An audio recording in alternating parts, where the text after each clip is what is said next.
Gemavi es presentado por Dermagloss, una familia de productos para que tomes lo mejor del sol. Aseguradora Yacyretá, te acompañamos siempre. Cooperativa Capiatá, juntos alcanzando metas.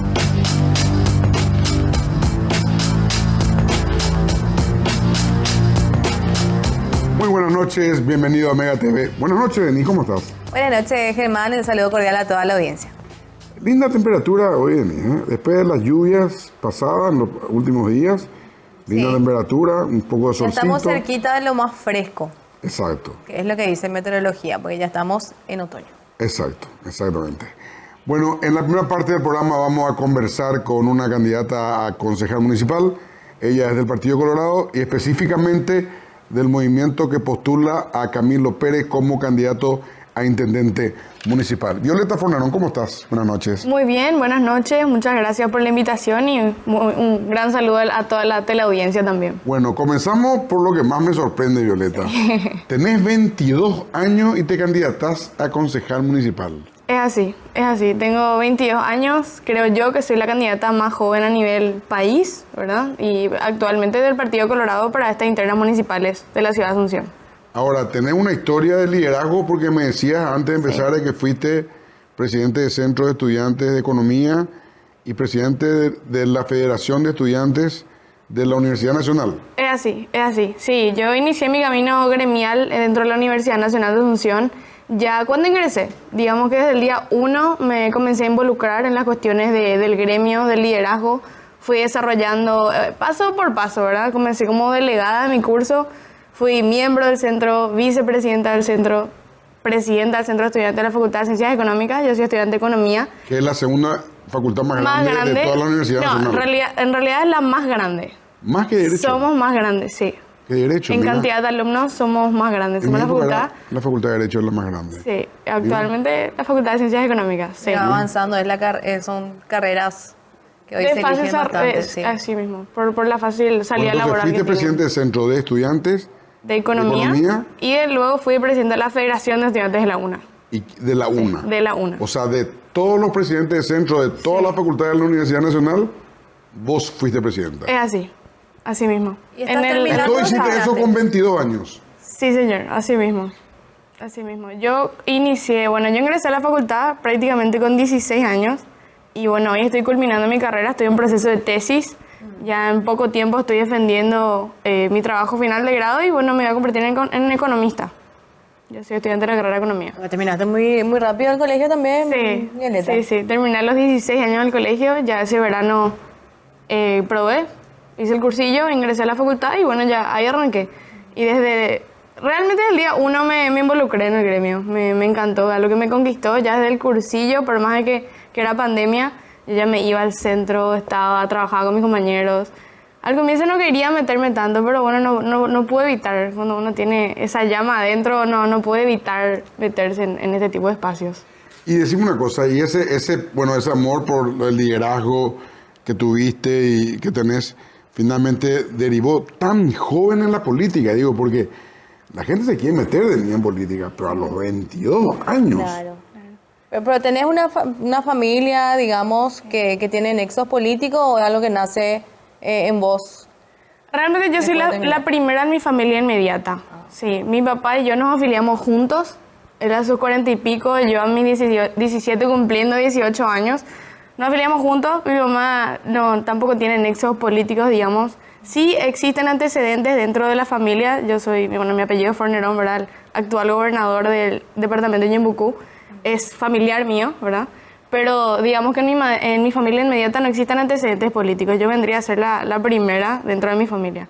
¿Y tu papá se afilió a los 40 y pico contigo? Sí, conmigo. Nosotros nos fuimos juntos a entregar nuestra hoja de afiliación a la Junta de Gobierno. ¿Y cuál fue el motivo? ¿Por qué juntos?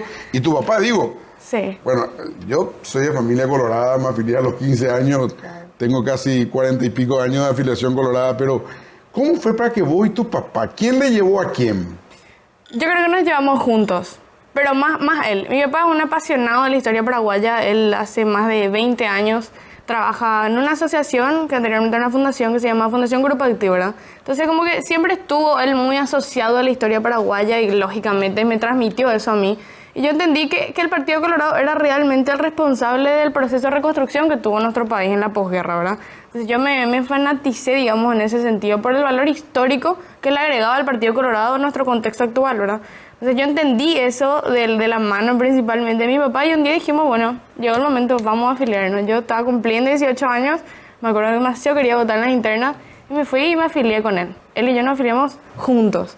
En la Junta de Gobierno, que hicimos que nadie nos afilie. Nosotros nos fuimos a entregar nuestra hoja de afiliación a la Junta de Gobierno. Mira. O sea, somos realmente colorados por convicción y más que nada por historia. Y tu papá tenía más de 40 años. Sí, ya. es así. O sea que vos prácticamente le convenciste. Mi mamá no está ¿No hubiese afiliada. traído a tu papá también, Violeta? Mira que a mi mamá le duele en el corazón que no me puede votar en estas internas porque ella no Sí, está afiliada. no está afiliada. Ya está tu mamá. Allá está. Allá Te está. acompaña siempre, ¿verdad? Sí, Ahí siempre, está. siempre. Y decime una cosa, o sea, la asociación de tu papá de historia se llama Curupaytí. ¿Vos sabés que Curupaytí es la batalla con mayor diferencia de bajas en la historia guerrera de la humanidad? Es así. Es así. 100-1 la relación. Sí. Y si te descuidas, más de 100-1. No hay una batalla en la historia de la humanidad en donde la diferencia de baja haya sido 100-1. Es así. Eso es Curupaytí. Así mismo. Y esa es la gloria y la historia que nos representa a nosotros como paraguayos. Yo tengo el privilegio, digo, ¿verdad? Y siempre he tenido la oportunidad de crecer tan cerca de nuestra historia, ¿verdad? Yo creo que tenía algo así como 6 meses y ya estaba ahí en los campos de batalla de Curupaytí. Mi papá me llevaba, hasta ahora hacen ellos sus expediciones. Yo siempre fui muy parte de eso, entonces como que tengo muy interiorizada esa cuestión patriótica, ¿verdad? Esa pasión por la historia. Entonces de ahí nace realmente mi decisión de volverme colorado, porque fue una decisión. Y vos, o sea, pensás, Violeta, de que la continuidad de los excombatientes, de ahí salió el Partido Colorado, o ¿cómo ligás el Partido Colorado con la guerra de la Triple Alianza y con la batalla de Curupaytí? Claro, bueno, lo que pasa es que finaliza la guerra de la Triple Alianza y nosotros tenemos un periodo muy extenso de ocupación enemiga, ¿verdad? Tuvimos muchos héroes de guerra que fueron exiliados de nuestro país. Bernardino Caballero. Bernardino Arriba de Caballero, Janeiro. totalmente, Enrique Solano López, bueno, son ellos quienes finalmente vienen después. Inclusive, el Mariscal López fue declarado héroe después de 50 años de haberse terminado la guerra. Con Es Juan decir, Leal. nuestro máximo héroe de guerra, de la paraguayidad, de nuestro máximo orgullo, que es el Mariscal López, fue declarado 50 años después como héroe, por la cantidad de años de ocupación brasilera y enemiga que tuvimos después de finalizar la guerra de la Triple Y él Alianza. dijo, vendrán generaciones que me harán pondrán justicia. en el lugar, no, que harán justicia y me pondrán en el lugar de la historia donde deberé estar para siempre. Es así, es así. Y bueno, yo le atribuyo en gran porcentaje ese acto de heroísmo, ¿verdad? Y de vuelta al reconocimiento que se merece no solamente el Mariscal López, sino que el Paraguay, a Bernardino Caballero, ¿verdad? En compañía de Enrique López, de Enrique Solano López también. Y bueno, y después de ahí viene una sucesión de otros presidentes, como Patricio Escobar, por ejemplo, que cabe destacar que en su gobierno se dio la creación de los 2 partidos políticos más tradicionales que tenemos acá en nuestro país, entre otros hitos históricos. Claro, ¿verdad? porque hay que reconocer, Bernardino Caballero ya entregó el poder cuando se fundó el Partido Colorado. Y el que era presidente era Patricio Escobar. Sí, El así general mismo. Patricio Escobar. Y había un dicho en esa época que para graficar cuando 2 personas se querían mucho, el dicho era Oyojaiju Caballero Escobaisha. Claro. O sea, se quieren como Caballero y Escobar. Patricio Escobar, así mismo. Era como un dicho en esa época en nuestro país. Por el Sí, gesto. Patricio Escobar fue el que le dio continuidad al trabajo que venía haciendo Bernardino Caballero, directamente. Entonces, para mí, Bueno, y de ahí, ese es el origen. surge tu convicción de querer ser colorada a los 18 años. Sí. Y así como me decís, vos le trataste a tu papá, ¿no? Bueno, realmente yo me fui desarrollando en el camino del liderazgo dentro de la universidad. Yo me considero una hija de la Universidad Nacional de Asunción, no solamente en la cuestión académica o en la cuestión profesional, sino que también en el ejercicio del liderazgo político gremial, ¿verdad? Si yo salto de algún lugar o salgo de algún lugar, es de ahí. Entonces, cada vez me fui haciendo más visible, creo yo, por la trayectoria que fui ganando dentro de la universidad, que capaz ya haya sido así que yo le arrastré a mi papá, pero yo creo que él me arrastró más a mí. No sé, Sí. lo tomamos juntos. Fue una Porque decisión ahí en que la tomamos juntos. universidad, en el centro, ya empieza un poco esa gestión con los compañeros. Es un trabajo también el que se hace ahí a la par, porque vos también estás estudiando. Sí, Violeta. no, es una vocación realmente, porque a diferencia muchas veces de la política, como siempre doy esta graficación, ¿verdad? Que el liderazgo dentro del gremio es mucho más horizontal y en la política es mucho más vertical, ¿verdad? Es más verticalista. Pero en el trabajo en el gremio realmente tenés que tener una vocación de servicio, te tiene que gustar mucho trabajar por tus compañeros. Yo recuerdo nosotros abríamos el centro a las 7:30, 8 de la mañana, cerrábamos a las 11, 11:30, 12. Y en ese pasar, conocer realmente las necesidades de los compañeros. Tenemos compañeros que vienen de distintos puntos del país, que tienen distintas necesidades, que a uno le toca resolver y atender esas cuestiones en el día a día. Y realmente tiene que gustar mucho tener ese contacto, ese conocerle a los compañeros, saber cuáles son sus historias, qué le podemos ayudar, ¿verdad? Y bueno, la Universidad Nacional de Asunción es muy amplia, es muy grande. Yo vengo de la Facultad de Ciencias Económicas, somos 4.000 estudiantes. 4.000. En la Casa Central, sí, así mismo, una Ahí facultad sobre Mónica gigantesca. López. Sí, sobre Mariscal Echevarría, ahí la Sí, primera sí, facultad la ya... primera facultad, sí. Sí, a la izquierda ya es nuestra facultad. Entonces, ese caminar a mí es el que hoy me anima a dar este paso a la política, que yo no creo más bien que sea un salto, sino que es una evolución natural, ¿verdad? Siempre digo que si un joven ya se sometió a un sistema de elecciones, ya se sometió al ejercicio democrático de elegir su representación y de ejercer un liderazgo real, ¿verdad?, dentro de la universidad, entonces es como que natural que después tienda hacia la política, ¿verdad? Y eso es lo que hoy me motiva a mí, pero realmente el camino que tuve en el gremio fue fundamental, fue hermoso. Pasa que el gremio no está tan, no sé cómo explicar, es como que mucho más de servicio, de vocación, de tener ganas reales de ayudar a los compañeros, porque no hay demasiado incentivo, es decir, nosotros no ganamos dinero con eso, raramente tenemos, qué sé yo, un poder exorbitante dentro de nuestra casa de estudios.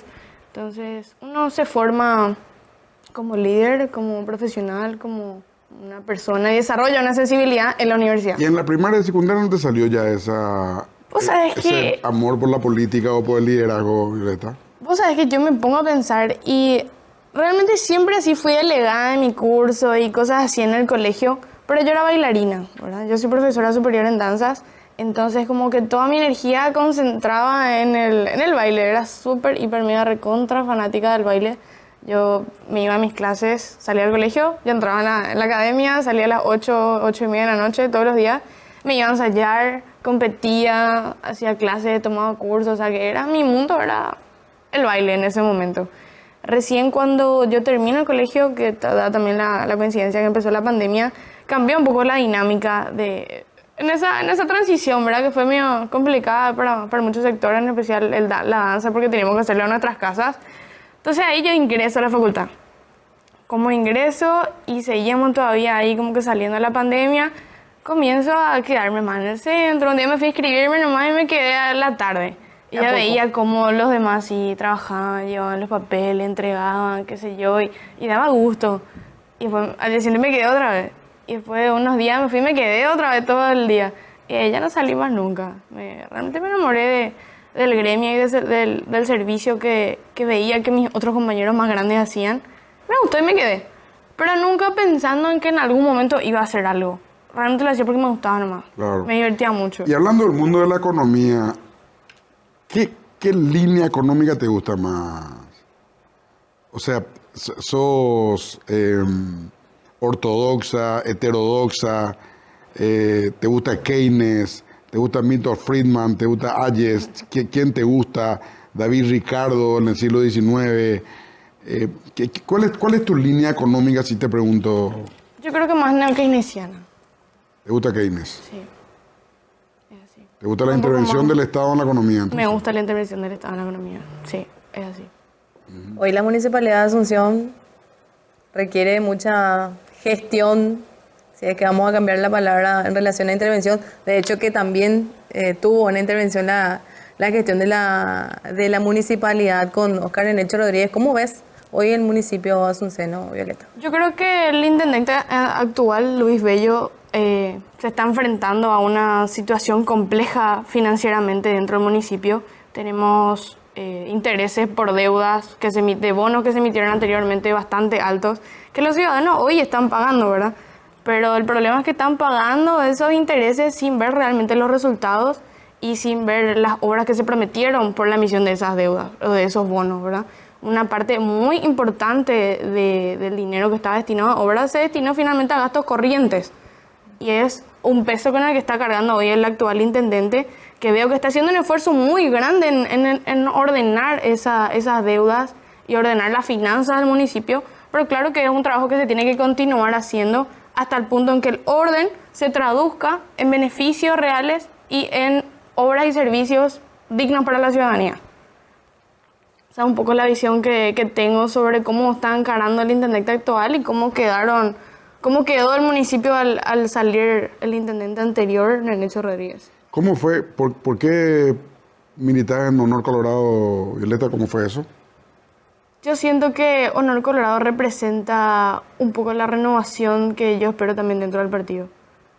Vos sabés que yo era muy chiquitita y tengo una foto que en algún momento le voy a mostrar al presidente Horacio Cartes. Yo era muy chiquitita y se había hecho una concentración cuando él era candidato. Yo no sé por qué, pero yo así hice un cartel que yo no me acuerdo qué escribí, pero así todo HC y corazoncito y estrellita. Yo re contra fanática desde ese momento ya. Y ahí le seguí y me gusta mucho su visión. Él viene del sector privado, yo veo que ha traído mucho del sector privado al manejo del Partido Colorado y tiene una visión en la que le integra a los jóvenes principalmente, por eso yo estoy acá hoy también. Y eso me gusta mucho, me identifica, pero sobre todo me representa y bueno, decidí militar en este movimiento porque considero que es el mejor espacio para mí dentro del Partido Colorado para militarizar este inicio en la política partidaria. ¿Y por qué Camilo? Camilo, o sea que más que cualquier cosa, esa es la razón principal por la que yo me candidato hoy. Cuando se presenta la oportunidad de pugnar por esta concejalía, yo digo, bueno, si voy a saltar a la política, si voy a dar este paso tan importante, ¿por quién vale realmente la pena hacerlo? Y decidí acompañar a Camilo, porque vi que Camilo tiene algo que para mí es fundamental. Resultados concretos y visión de futuro que integra a los jóvenes. Sí, lo que él hizo en el deporte, los avances que se han tenido en cosas que años parecían imposibles, él demostró que sí se puede, con gestión y con decisión política, voluntad, compromiso, se puede, se logran cosas buenas. Yo creo que realmente que Camilo va a trasladar ese mismo trabajo que hizo ya al municipio y por eso decidí acompañarlo. O sea, tampoco me iba a lanzar si es que yo no veía que el candidato a quien le iba a acompañar... te tenía que gustar. Me tenía que convencer, por supuesto. Y bueno, era Camilo Pérez y era Camilo Pérez. Y hoy estoy acá con él, acompañándole porque veo que la gestión que tuvo, ya tiene una gestión probada, resultados concretos, que es lo que le falta al municipio. El municipio necesita gestión y resultados. Más nada. Y Camilo eso, gestión y resultados. ¿Viste el año pasado, a su 25, cuando lo aplaudieron? Sí, fue ovacionado. Fue ovacionado. Fue ovacionado. ¿Y cuánto? Mira, yo me fui a lo de Sur. Ahí está, mi mamá nos fuimos. Creo que duraba 15 días. Nosotros no somos tan deportistas, yo no soy deportista, ¿verdad? Pero de los 15 días nos habremos ido 13 por ahí. Pero porque todo era nuevo y todo era tan lindo. Y el comité y esto y no sé. Vivimos en las instalaciones. ¿Vos, Violeta? Por supuesto, mira, yo a Camilo le admiraba de por sí antes de que su nombre siquiera se escuchase para la política, ¿verdad? Para ser intendente. Me fue raro luego cuando escuché su nombre por primera vez porque dije que no tiene nada que ver con la política, ¿verdad? Era raro, pero ya lo admiraba como joven, como alguien que levantó el deporte. Porque, mira, siempre dos áreas. El deporte y la cultura o el deporte y el arte siempre son como que los sectores un poco más marginados, ¿verdad? De la sociedad. Nunca le damos tanto pelota al arte y al deporte. Y de repente yo empecé a ver que el deporte empezó a categorizarse, la infraestructura creció, ya no era tanto una excusa, no hay donde practicar este deporte. Empecé a ver mucho apoyo hacia los atletas y dije, bueno, ¿quién es responsable de esto? Era Camilo Pérez, ¿verdad? Trajo eventos gigantescos que tampoco nunca hubiésemos soñado tener acá en Paraguay si es que no se hacía bajo su gestión. O sea que estás convencida de que Camilo puede Hoy realmente Asunción necesita de soluciones, Violeta. Soluciones reales, como te digo, Asunción necesita gestión y resultados. ¿Y sos consciente de los desafíos también en la Junta Municipal? Totalmente, totalmente. De hecho, yo creo que el trabajo, para que se pueda dar esta combinación que yo digo, gestión y resultados, tiene que haber una Junta Municipal también convencida de que esta es la misma fórmula, ¿verdad? Firme en sus convicciones, que tenga la capacidad de priorizar, controlar el gasto y por sobre todo exigir resultados. Es el verdadero trabajo de un concejal, además de ejercer la representación del pueblo, ¿verdad? De la ciudadanía. Pero yo creo que a Camilo tienen que acompañarle concejales que tengan esa misma visión, ¿verdad? Priorizar, controlar, exigir resultados. Pero para eso va a tener que levantar la voz también. Para eso tenemos que levantar la voz, por supuesto. Por supuesto, o sea, no... ¿Vos estás en la lista 2? 2C, sí. 2C. Sí. Ah, vos estás en la lista 2 Camilo, exacto. ¿Y qué número, Violeta? Opción 11. Opción 11. Mira. Opción 11. Son 11 los jugadores. Son 11 los jugadores. Me gusta eso. Bueno, entonces Violeta, ahora la pregunta es la siguiente. ¿Cómo haces tu campaña? Contame, porque bueno, tenés ya un liderazgo en la universidad, acá, en la Universidad Nacional, ¿verdad? Sí. Imagínate que no solamente en economía, sino a nivel de todas las facultades, ¿verdad? ¿Cómo haces tu campaña? Contame cómo organizás, cómo organizaste, cómo actúas todo el día, dónde operás, dónde buscas votos, ¿cómo es? Y bueno, yo armé un equipo de jóvenes, en su mayoría jóvenes que me acompañaron en el gremio, ya varias personas que integraban mi equipo, ya sea en economía o de otras facultades que trabajamos junto en la federación. A todos les invité y les integré a un equipo universitario juvenil, ¿verdad? A eso nos fuimos expandiendo, tenemos también personas que trabajan de distintas universidades privadas, ¿verdad? Entonces como que armamos un comando juvenil universitario, que era mi base principal, que es mi base principal, y es donde yo voy partiendo, ¿verdad? Lógicamente estas son internas coloradas, las reglas del juego están puestas, entonces hay que también jugar con las reglas del juego que ya están puestas hoy. Entonces a eso le sumamos un poco la dirigencia en algunas que otras seccionales, comenzamos a caminar los barrios, a recorrer, a ir haciendo lo que... ¿Qué te dice la gente? ¿Cómo te recibe, Violeta? O sea, llama la atención que sos tan joven y ya estás pidiendo votos para ser concejal. Así mismo, no, llama muchísimo la atención. Pero puedo decir que hasta hoy no tuve una sola mala experiencia yendo a golpear una puerta y a pedir que me den su voto de confianza.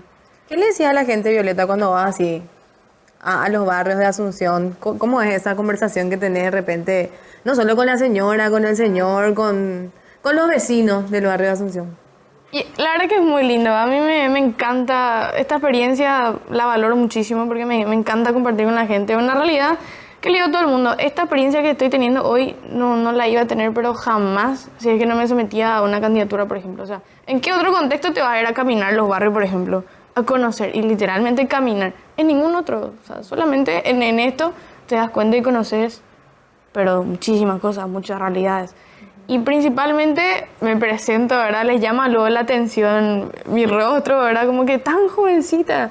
Y sí, ¿verdad? Y ahí comienzo a hablarles y la mayoría manifiesta que está decepcionada, que está cansada de más de lo mismo, que no se siente escuchada principalmente. Y obviamente primero le escuchamos a todas las personas y luego vamos conversando hasta generar confianza. Yo creo que a la mayoría de las personas a las que llegué, con las que tuve la oportunidad de conversar, pude transmitirle un poco de confianza, y no solamente confianza, sino que un poco de esperanza también. Entonces así fui armando mi camino. Hasta acá llevo más o menos 2 meses de campaña y nos quedan otros 2 hasta llegar a las internas. ¿Y cuántos votos necesitas para entrar entre los 24? Y calculo que unos 2.500, 2.600 más o menos para poder entrar. ¿Con eso ya entras? Creería que sí, espero. Porque 100.000 votos habría más o menos en la interna, ¿verdad? Calculamos, sí. Y 100.000 dividido 24 da 4.000 por ahí. Por ahí. Puede ser más. La verdad que estas internas van a ser, yo creo que van a dar sorpresas. Claro que sí, la participación va a ser distinta. Sobra voto es como que va regalando a los lugares que están. Claro, va habilitando más lugares, sí. Ese fue nuestro cálculo inicial, ¿verdad? Pero hay que ir midiendo conforme van pasando el tiempo, el nivel de participación y de enganche también de la gente con las internas. Yo creo que en estas internas la participación va a ser mayor que en la anterior. El sistema puede la vez pasar a nuevo también, mucha gente entendía el tema de las listas bloqueadas, ahora ya sabe cómo es, entonces yo creo que la gente va a levantarse a Le ves participar. más animada a la gente. Le veo un poco más animada, sí, con más ganas de participar. Violeta, y cuando vos te presentás, obviamente pedís también voto por Camilo, ¿verdad? Claro, por supuesto. ¿Y ahí cómo te reciben? O sea, Bien. cuando le decís que vos sos del grupo de Camilo, ¿cómo te reciben? Súper, a la gente le recibe muy bien también a Camilo. Sí, le gusta la figura de Camilo porque es una persona que tampoco estaba, al igual que yo, ¿verdad?, metida dentro de lo que es ya la política tradicional. O sea, una figura nueva que se está insertando hoy y es como que yo la acompaño muy bien en ese sentido porque somos candidatos un poco similares en la cuestión de no haber estado ya antes dentro de la Candidatos política, nuevos. ¿verdad? Un candidato nuevo, los dos somos candidatos nuevos. Entonces eso a la gente le gusta y le genera, como te dije, esperanza. Porque la oposición dice, Violeta, que, bueno, como se trata del partido oficialista, podría ser una suerte de continuismo. Para vos, Camilo, no representa eso. ¿O qué respondería a esa crítica? No, para nada. Para mí Camilo no representa para nada el continuismo. Y lo que tiene Camilo a su favor es que tiene una gestión demostrada, ¿verdad? Tuvo casi desde prácticamente 2011 al frente del Comité Olímpico Paraguayo y los resultados están a la vista.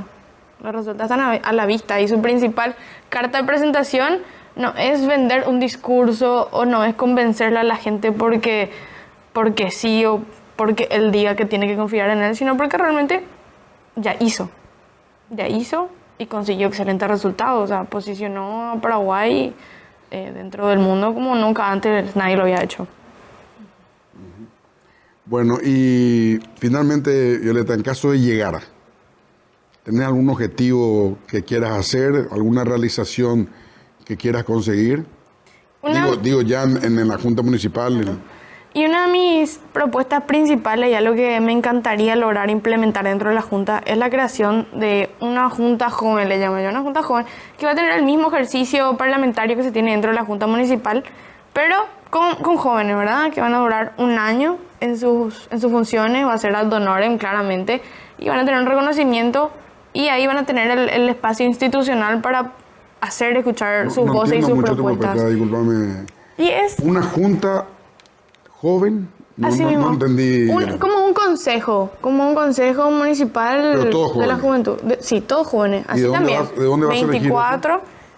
Van a ser 24. La idea es que exista representación de los sectores de la sociedad, como vienen a ser el deporte, la cultura, estudiantes secundarios también, universitarios, emprendedores y por sobre todo los barrios de Asunción, ¿verdad? Pero darle... Una junta en la sombra. Así mismo, sí. Un ejercicio, un programa, puede llamarle programa, puede llamarle consejo, pero yo decidí darle el nombre de Junta Joven, ¿verdad? Para que se puedan elevar las voces realmente de los jóvenes y exista una participación juvenil institucional que yo veo que es más que necesario. O sea, si yo hoy estoy teniendo esta oportunidad y considero que estoy llegando a muchas personas y estoy abriendo un camino para que más jóvenes el día de mañana puedan dar este mismo paso, ¿por qué no hacerlo desde el propio municipio, desde la propia ¿Y eso Junta va a ser Municipal? como una institución dentro del municipio o por afuera del municipio? Va a estar dentro del municipio, ¿verdad? Pero no va a tener ningún costo, o sea, la municipalidad no va... Va a ser ad honorem. Va a ser ad honorem. Va a Y ser una oportunidad para va a los ser una jóvenes. oportunidad, claro, de ejercicio parlamentario donde yo creo que vamos a tener la oportunidad de exponer los problemas reales que tiene nuestra ciudad desde una mirada joven, ¿verdad? De las necesidades que tiene cada Pero va a uno ser dentro de su organizado sector. por vos nomás. No, Digo, la iniciativa va a partir de vos. claro, la iniciativa va a partir de mí, exactamente. Es una propuesta que yo hoy en campaña estoy llevando, porque yo creo que el ¿Y camino qué dicen los jóvenes de esa propuesta? Porque yo no escuché nunca algo parecido. le Esos encanta. requerimientos probablemente los vas a trasladar después a la Junta Lo que yo Municipal. conozco, Claro, la idea- lo que sí. conozco que crearon los ingleses es el gabinete en la sombra, que hacen los partidos de oposición como que tienen una réplica del gobierno con todo su gabinete, con todos sus ministros en la sombra, que gobierna en la sombra dando iniciativas, dando propuestas, y estando ahí en muchos movimientos. La prensa le hace mucho caso. Eso vi en Inglaterra, cómo funciona. No. Esto debería ser como una especie de junta en la sombra, entonces también. Pero No sé si en la sombra, porque va a tener un espacio institucional, ¿verdad? La idea es trabajar articuladamente también, de repente, con la Secretaría Nacional de la Juventud, con la Dirección de Juventud y Deporte de la Municipalidad. O sea, que sea un espacio institucional en la que le damos voz y participación real a la juventud, ¿verdad? De nuestra ciudad. A promover las gestiones y claro, para soluciones. promover el involucramiento también y la participación ciudadana de una manera más directa. La idea es que se pueda llegar a trabajar el mismo ejercicio, que se trabaje en comisiones, se trabaje en proyectos, eso pase por todo el proceso que tiene que pasar, y una vez perfeccionado el proyecto se deriva a la Junta Municipal oficial, ¿verdad?, para su tratamiento. Y yo creo que de ahí pueden salir un montón de proyectos y soluciones reales para nuestra ciudad. Claro, imagino, Germán, porque hay veces en donde los jóvenes tienen pocas oportunidades para llegar hasta la Junta Municipal, Claro, por ejemplo. por eso te digo, o sea... no, depende es cómo difícil. actúen, va a tener más fuerza que inclusive la propia Junta. Así mismo. Le va a forzar a la va a Junta ser- porque le va Le vas a tirar la oreja. le tirar la oreja, le va a soplar la nuca ya a la Junta, digo, a la Junta oficial, la Junta de la Totalmente, a la Junta Municipal, ¿verdad? sí. Y de ahí van a surgir quién sabe cuántos líderes también. Claro, porque a mí me preguntan mucho cuando me voy a los medios, hay mucho rechazo de los jóvenes hacia la política, me dicen. Y sí, es cierto, muy pocos se involucran, es cierto, pero también, ¿por qué no nos estamos involucrando? ¿Por qué no hay tampoco espacios reales de participación en los que nos podamos ir e incidir de verdad en las decisiones políticas? ¿Verdad? No digo que tengamos una incidencia O sea, real se y van a- concreta, pero nuestras voces se van a escuchar. Claro. En términos de comunicación, Violeta, se van a convertir en un grupo de presión. Podría ser. Esas 24 personas, como una suerte de junta en la sombra, junta municipal en la sombra, se pueden convertir finalmente en un grupo de presión En un grupo de incentivo, diría yo. o incentivo. Sí, en un grupo de incentivo.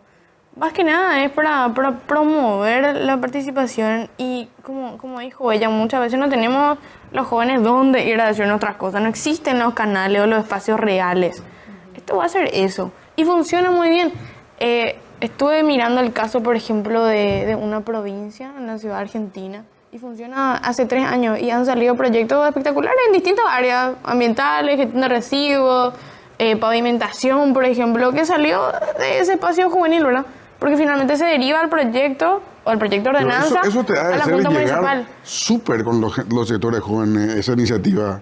Sí, ¿Tenés realmente les confianza que gusta. va a conseguir los votos que necesita Violeta? Y voy a hacer lo que tenga que hacer. ¿Sí? Sí. Pero ¿cómo ves tus chances reales?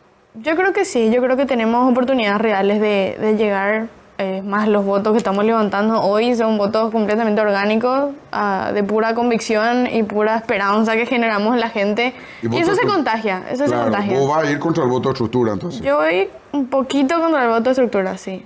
Es que mi candidatura por sí es disruptiva, considero yo, ¿verdad? Es raro ver una mujer de 22 años que no tiene estructura o trayectoria política familiar o lo que sea, pugnar por la Concejalía de Asunción, ¿verdad? Un cargo que anteriormente tendría que haber pasado un proceso de, qué sé yo, Violeta, miembro vos convencional. sabés que, me gustaría hacer un poco, Denise, si podemos elegir, digo yo, o tratar de consultarle a los otros movimientos si tienen gente así joven En estas características. para debatir, ¿verdad? En este Qué lindo perfil, sería verles a ustedes debatir también. Claro, claro. Y saber Y los objetivos, chocar las ideas intenciones. entre los candidatos. Sí, No digo de tu totalmente. movimiento, porque se supone que entre tu movimiento probablemente no quieran discutir, no quieran polemizar, ¿verdad? Pero sí con lo... Muy interesante. Porque hay en total creo que 4 o 5 listas de concejales en total, Sí, sí, sí, sí. por ahí. Y es muy interesante ver este tipo de perfiles, Violeta, porque es cierto lo que decías y lo hemos visto en las últimas elecciones, por sobre todo de la baja participación de los jóvenes a la hora de votar, a la hora de involucrarse en política. ¿Y eso a qué crees que se debe, Violeta? Hay desesperanza también muchas veces. Totalmente, sí, o sea, no, tampoco estamos a favor del continuismo, nace también un poquitito de, no sé si era un hartazgo, pero una disconformidad muy presente, ¿verdad? Cuestiones que nosotros decimos, no puede más seguir así, o ¿por qué sigue así? Pero caemos en el error muchas veces nosotros, los jóvenes, de quedarnos por fuera y alejarnos de la política, cuando yo creo que el camino es el contrario, es el involucrarse, ¿verdad? El decir, hay que cambiar y qué hay que hacer para cambiar. Violeta, tercero, ¿verdad? Esa es tu cámara. Pedirle el voto a la gente. ¿Qué le decís? Bueno, yo le quiero decir a la ciudadanía, a mis compañeros correligionarios, ¿verdad? Señora, señor Colorado, joven Colorado, que nunca te fuiste a votar, señora, que nunca te fuiste a votar, o que ya no votás más porque estás decepcionado de tu partido, que me puedas dar un voto de confianza, porque representamos una nueva generación que se mueve por convicción, que se mueve porque cree que el camino real es pararse y hacer las cosas, ¿verdad?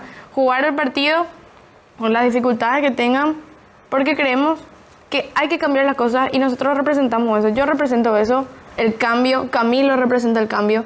Creo que es una muy buena fórmula para apostar de manera diferente, especialmente a todas esas personas que hace muchísimo tiempo no votan. Más o menos el 50% del electorado total Nunca votó.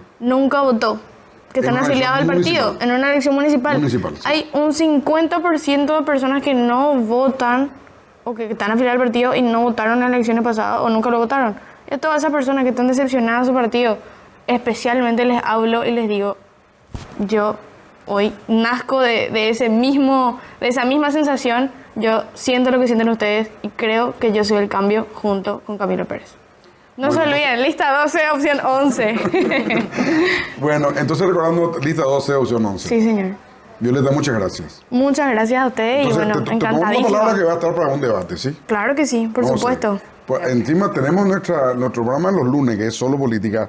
Ahí también queremos hacer debates. Hay que producir ya. Hay que producir debates, porque ahí tenemos una gradería, Violeta, para 40 personas. Entonces cada uno va a venir con su hinchada y vamos a hacer un debate importante. Vamos a ver si... Bueno, los otros también han de tener jóvenes. Yo no conozco bien todas las listas, ¿verdad? Pero O por lo menos deberían. deberían de tener. Sí, yo creo que tienen todo tienen. Bueno, de hecho, por estatuto luego tienen que tener representantes de la juventud, pero creo que hasta 30 años. Claro. Eso Hasta sí 30. ya. De 22, distinto. no sé si hay otro de 22, ¿verdad? Gracias, Violeta, muchas gracias. Muchas gracias a ustedes. Hacemos una breve pausa y continuamos.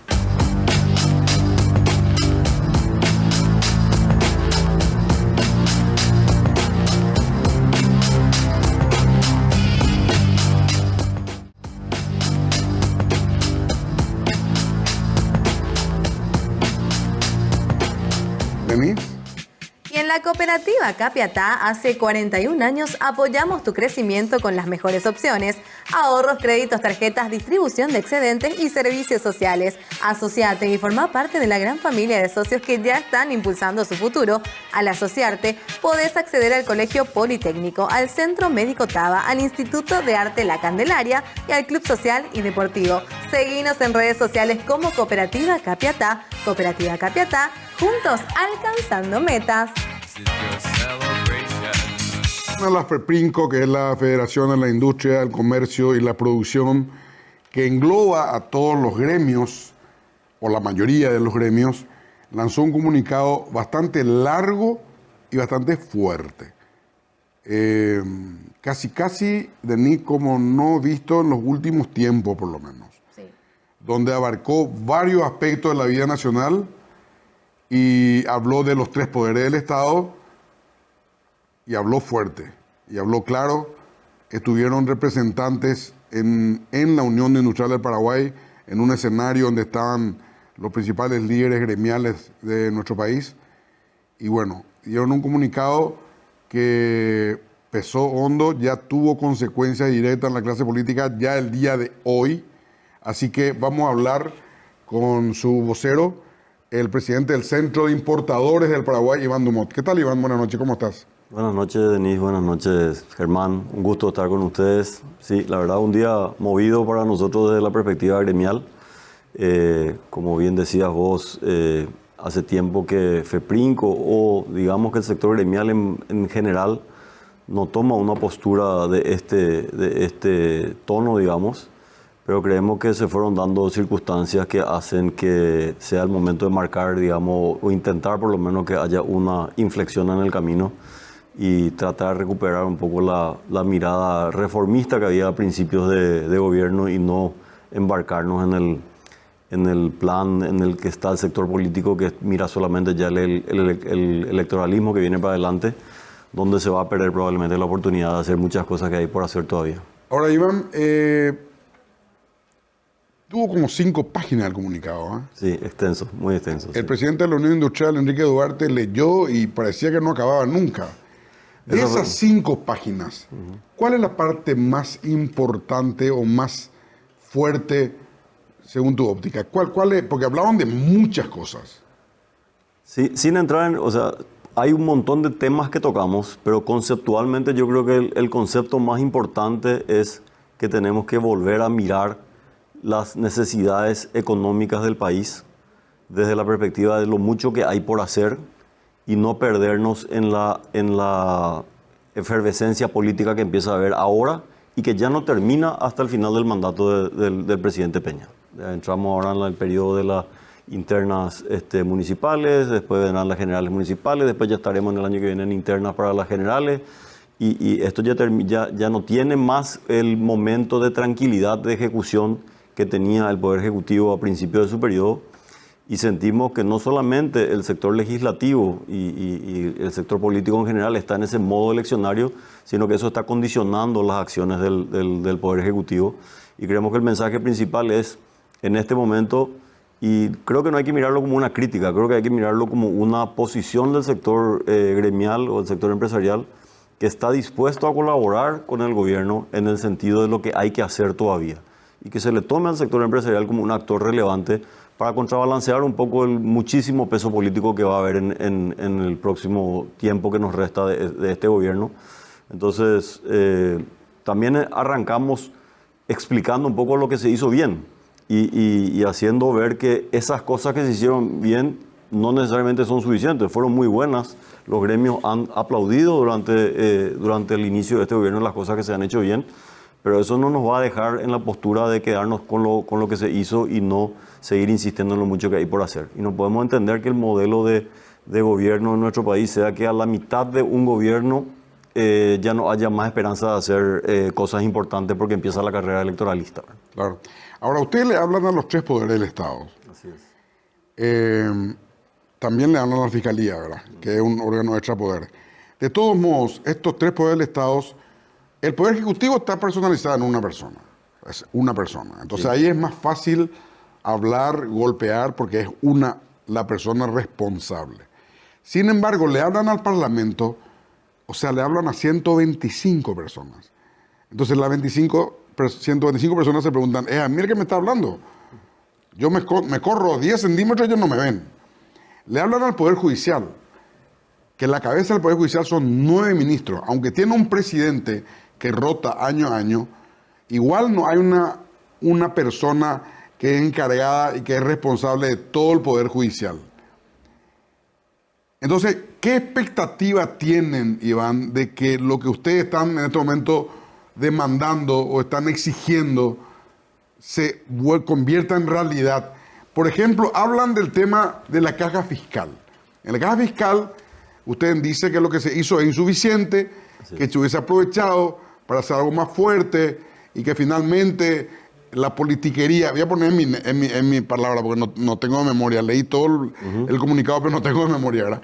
Que la politiquería finalmente triunfó de vuelta y se hizo un trabajo a mitad del camino. Así más o menos en esos términos dicen al respecto. Entonces, ¿qué expectativa tienen con el poder legislativo donde los responsables son 125 personas? Bueno, quedarnos solamente con esta comunicación, Germán, no va a producir grandes efectos, ¿verdad?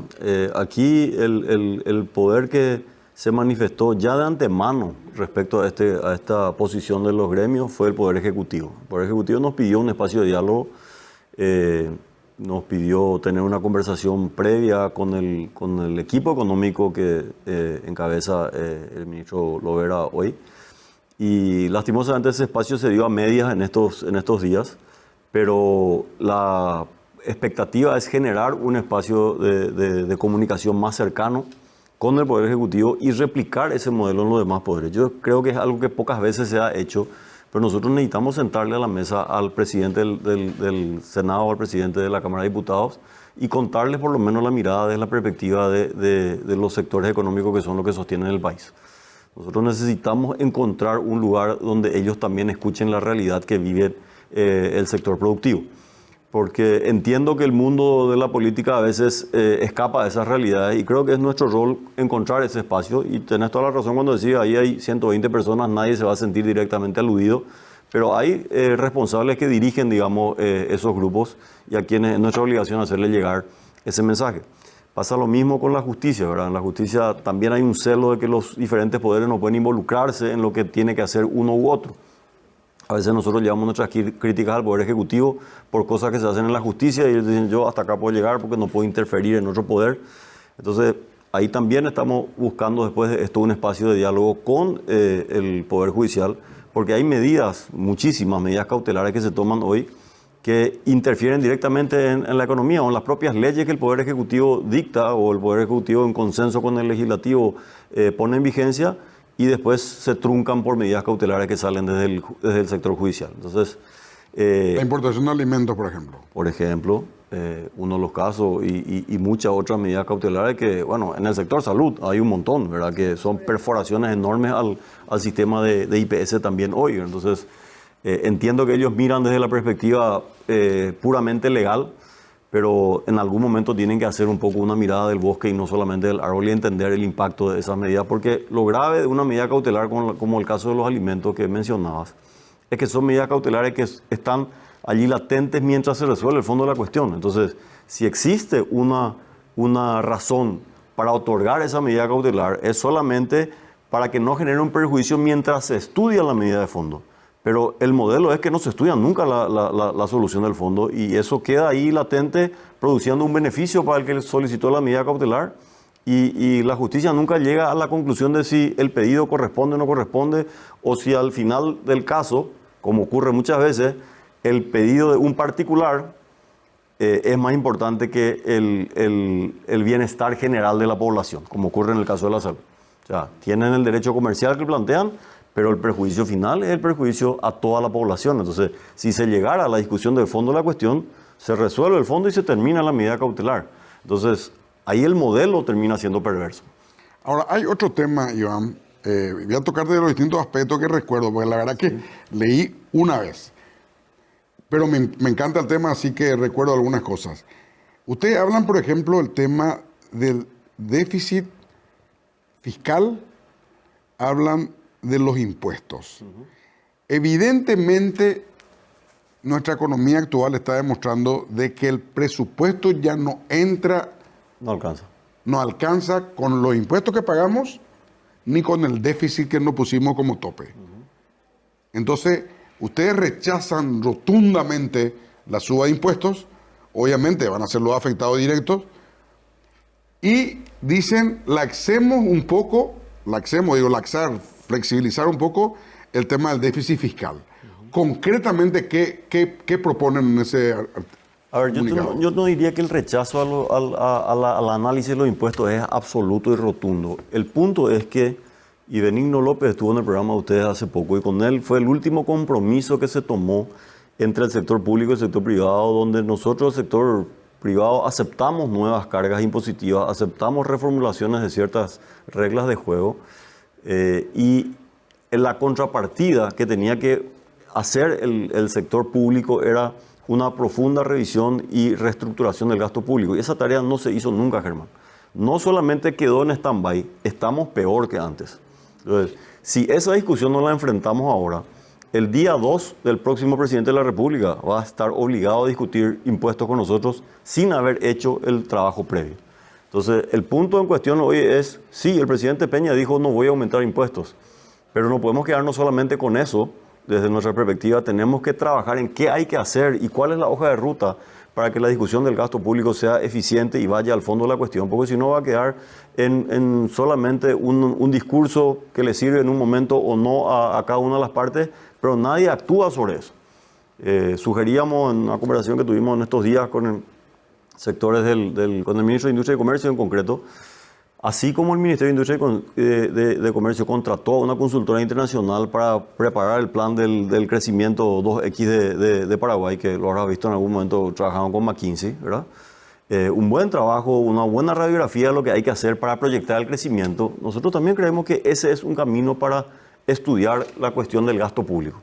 dónde los gastos son eficientes, dónde no, en qué hay que desinvertir, en qué hay que invertir, y traer una mirada objetiva que no sea del gobierno actual, que no sea del empresariado actual, que sea de una consultoría que nos diga, este es el norte, este es el camino, esta es la hoja de ruta, y cuando lleguemos a ese momento de la discusión de impuestos que vos bien planteás, tengamos la certeza de qué hay que hacer previamente, o por lo menos nosotros sepamos, estamos en el camino de hacer otras cosas, porque si no, la cuestión de los impuestos va a ser suba tras suba, tras suba, tras suba, y nunca vamos a resolver el fondo de la cuestión, que es cómo gastamos mejor. Claro. Yo traté de leerte, Iván. Ustedes, el río tiene que tener dos orillas. Ustedes aceptan la orilla de eventualmente tocar los impuestos, que eso sería una playa del Caribe para el gobierno. Así es. Pero del otro lado tenemos un barranco. Entonces, hagamos también del barranco una playa parecida a la de los impuestos, en donde los dos hagan su parte, Así es. para que entonces el beneficio sea doble. Es más o menos eso. Esa es correcta tu lectura. O sea, entendemos que el momento, hoy la prédica del gobierno del sector del presidente Peña es que no va a tocar los impuestos, porque ese es el presunto de su gobierno, y su presupuesto está armado de esa manera. Pero esa discusión es inevitable en el mediano plazo, o casi te diría en el corto plazo. Entonces, hay que hacer la tarea previa para poder llegar ahí. Y no solamente es discutir nuevos impuestos, también es revalidar un montón de excepciones que tiene nuestro sistema impositivo. Hay beneficios fiscales que hoy están ahí repartidos, que hay que revalidarlos, hay que ver si realmente están promoviendo el desarrollo que pretendieron promover en su momento, que siguen siendo suficientemente útiles. Entonces, antes de decir subamos el IVA del día al 15%, que le va a afectar absolutamente a toda la población, hay que revisar todos los componentes de la estructura para ver de dónde se pueden sacar resultados adicionales en recaudación, pero como bien decía vos, no se puede mirar solamente la orilla de la recaudación, hay que mirar necesariamente la orilla del gasto, y esta es una promesa que nos hicieron varios gobiernos anteriores, y siempre nos prometen, vamos a revisar el gasto, pero mientras tanto te acuerdas un poquito más. Bueno, ahora es el momento de decir, si queremos volver a hablar de impuestos, primero demuéstrenos que se va a revisar el gasto y que se va a hacer algo más eficiente con las recaudaciones, ¿verdad? Porque al fin y al cabo también estamos llegando al otro límite, el límite del endeudamiento. Entonces, antes, cuando no alcanzaba, desde el presupuesto general, se cubría con endeudamiento. Pero hoy ya vemos que el endeudamiento no está ahí para seguir creciendo indefinidamente. Más allá de los ratios contra el PIB, 1.000 millones de dólares afecta al año el pago del servicio de la deuda. Entonces, en la medida que vayamos subiendo el endeudamiento, que a lo mejor desde la mirada del PIB todavía puede ser sano, eso genera un impacto en el presupuesto que ya no es más sostenible. O sea, no tenemos condiciones nosotros de pagar 1.500 millones de dólares al año de intereses de deuda. Entonces, tampoco ese camino está muy abierto para adelante. ¿Qué opinas, Iván, de que teníamos 48 mil millones de dólares de PIB y resulta que un día amanecimos que tenemos 56? Y que el del 42% que incidía en el PIB, la deuda externa, ahora incide el 36% nomás. Y que tenemos un margencito de 5 o 6 para deber, y deberíamos igual que un año atrás. Ese 5% es 2.500 millones de dólares. Y en la misma mirada te decía, yo si lo miro desde las empresas que nosotros manejamos, el banco puede darte la línea de crédito, puede decir que tus ratios patrimoniales permiten que te siga prestando. Pero cuando vos computás el interés que vas a pagar, resulta que el incremento de tu deuda ya tu propio flujo no te permite pagar ese incremento de deuda. Entonces, una cuestión, y si lo comparo con lo que mencionabas, una cuestión es que tus ratios patrimoniales, llamémosle deuda versus PIB, todavía toleren el crecimiento. Pero otro es, tu flujo de caja te permite pagar ese nivel de deuda. Y yo creo que eso es claramente no. Y con el nivel de impuestos, que hoy tenemos. El flujo está comprometido. Así es. Porque el presupuesto más o menos es 6.000 millones. 6.000 millones recauda el Estado paraguayo, ¿verdad? 70% para pagar impuestos. Sobran 1.800 millones.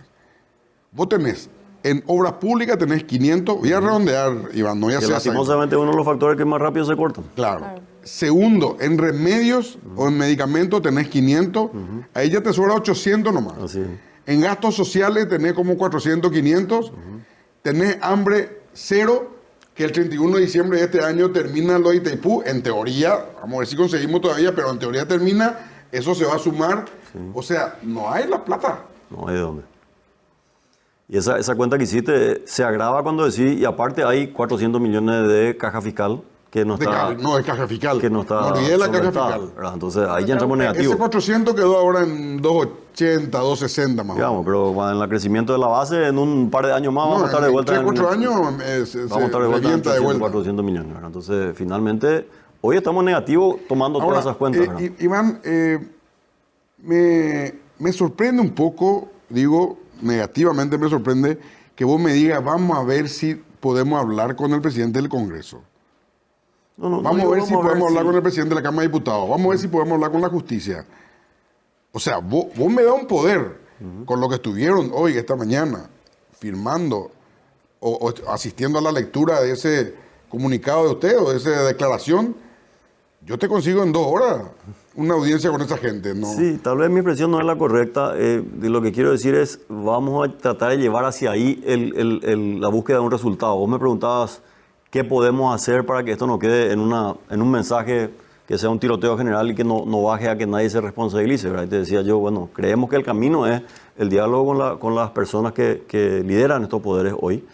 Y bueno, eso sí tal vez es una mirada un poco distinta desde el sector gremial, ¿verdad? El sector gremial está muy acostumbrado a discutir todo con el Ejecutivo, a veces a enfrentarse, a veces a aplaudir, pero dejamos a los otros poderes fuera de la discusión, ¿verdad? Yo creo que en este momento y está muy claro que lo que puede hacer el Ejecutivo está seriamente condicionado por las trabas que puede poner el Legislativo, y si eso no se resuelve, va a ser difícil avanzar. ¿Qué crees que pasa, Iván? Porque nosotros fuimos el país que más crecimos en América, excepto Surinam, que creció porque estaba sobre un mar de petróleo. Entonces es un crecimiento medio ficticio, o por lo menos fantasioso, por ese lado, ¿verdad?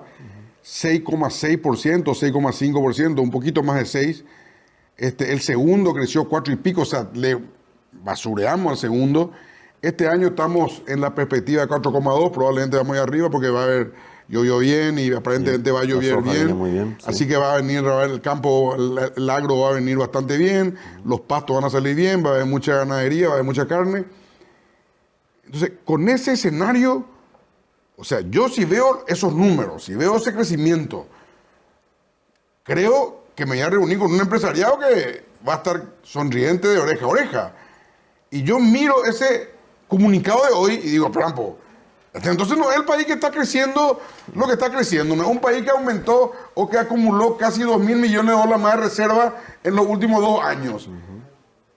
Alguien me está farreando acá, voy a decir. Y sí, yo creo que ahí vamos a tomar la analogía que hace el gobierno del segundo tiempo, ¿verdad? Un primer tiempo que estuvo enfocado en vender al país para afuera y que estuvo enfocado en hacer los deberes para obtener el grado de inversión que cosechó el trabajo de muchísimos años anteriores. Si bien en este gobierno hubo un esfuerzo titánico en ese sentido, y creo que es justo reconocer el trabajo de Carly Fernández Baldovino en ese sentido.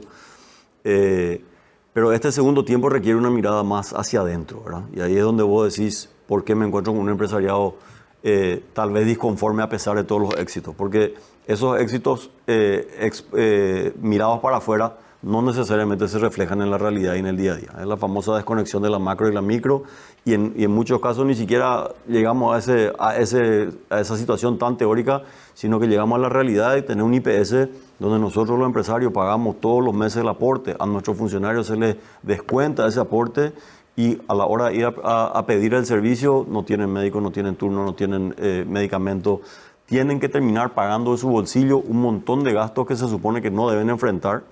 Entonces, esas realidades, un transporte público absolutamente ineficiente que no termina de reformarse nunca, esas realidades de nuestro día a día son las que el gobierno hoy tiene que en el segundo tiempo decir, bueno, ahora es momento de mirar un poco para adentro. Creo que con la posición de Fitch también en estos días donde dice, no es el momento de una nueva calificación, entonces dejemos eso para cuando venga y hagamos la tarea. Fitch ya dijo, paso para rebotar, dijo, y golpeó la mesa y que se vaya, que siga nomás el juego. Así es, entonces creo que no, el momento lo que estaban esperando de mí no van a tener. No va a ocurrir, por lo menos en el corto plazo, entonces creo que es el momento de mirar para adentro, ordenar un poco la casa y como te digo, tenemos a la vuelta de la esquina la discusión del salario mínimo y bueno, y el salario, uno de los temas que enfocamos ahí no es solamente cuánto se gana, sino cómo rinde el salario, ¿verdad? Y hoy realmente al trabajador paraguayo no le rinde el salario mínimo debido a la cantidad de gastos que tiene que hacer, que se supone están cubiertos por el Estado y que finalmente a la hora de la verdad no están, ¿verdad? Entonces, uno mira, dice, el índice de precios y nos metemos allí el índice de precios de la salud, por ejemplo. Hoy la salud está llevando un porcentaje enorme del gasto de los trabajadores. Entonces, esos elementos son los que tenemos que mirar y por eso te decía, usando la analogía del gobierno, un segundo tiempo en donde miremos más hacia adentro. En el primer tiempo salimos y metimos los goles afuera. Bueno, ahora trabajemos en una estrategia un poco más defensiva y evitar que termine esto en un empate y no terminemos ganando el partido, ¿verdad? Iván, ya que hablaste de estrategia, ¿cuál va a ser la estrategia de ustedes? Porque ahora se juntaron un variopinto importante. Estaban desde importadores, que presidís vos, hasta los productores de soja. Sí. O sea, ahí hay un variopinto. ¿Cómo le mantener a todos esos unidos buscando un mismo objetivo en su relación con los tres poderes del Estado? Ese es el desafío de FEPRINCO, Germán. Poder atenuar los intereses sectoriales y tratar fundamentalmente los intereses que son transversales a todos los sectores, ¿verdad?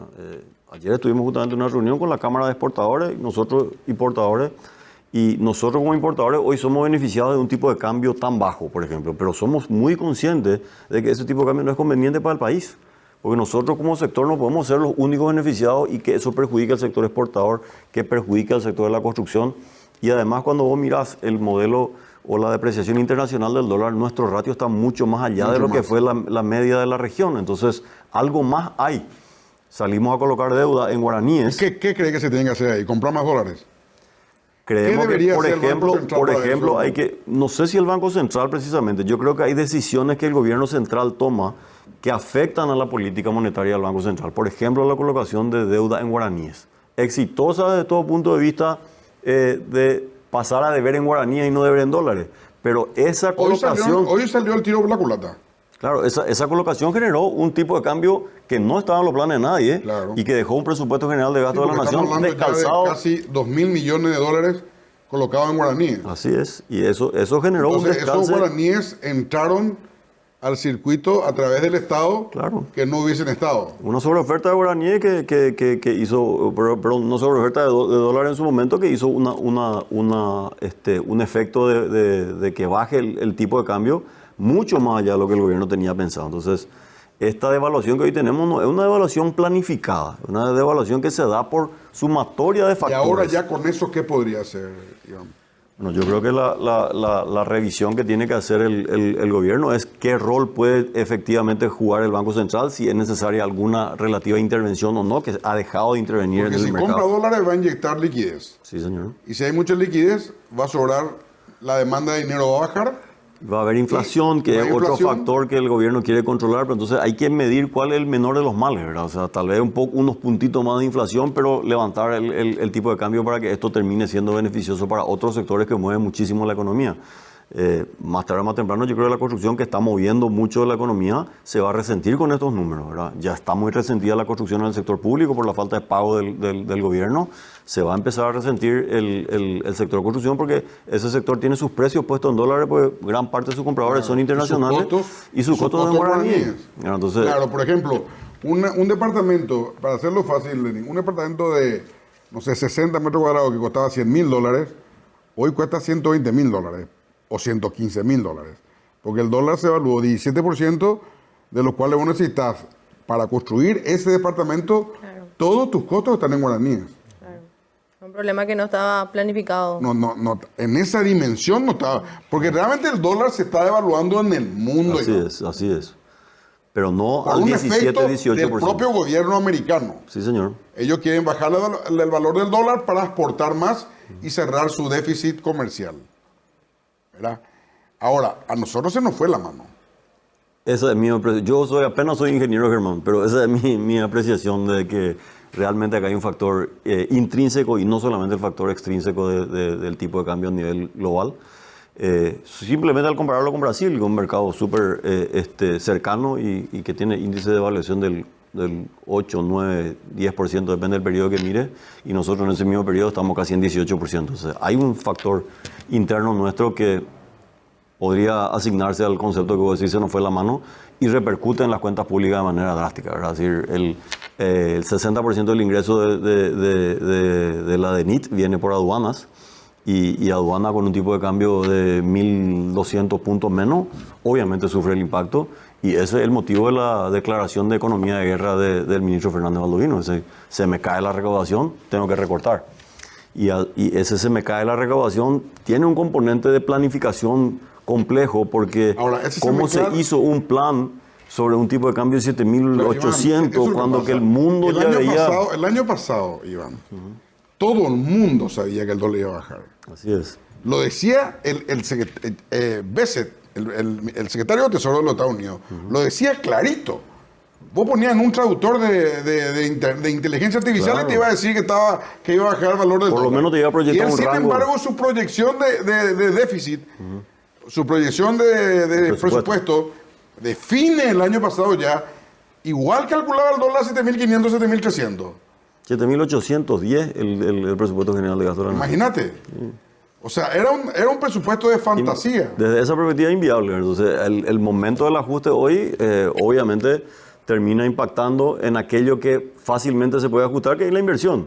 Y nosotros sin inversión no vamos a crecer, no vamos a irnos a ningún lado más de donde estamos, hermano. O sea, nosotros tenemos un déficit serio de infraestructura, y si no encontramos la fórmula para que nuestro presupuesto general y el eventual préstamo esté 100% alocado a inversión, a infraestructura, a educación y a salud, esos son los frentes que pueden cubrirse con préstamo.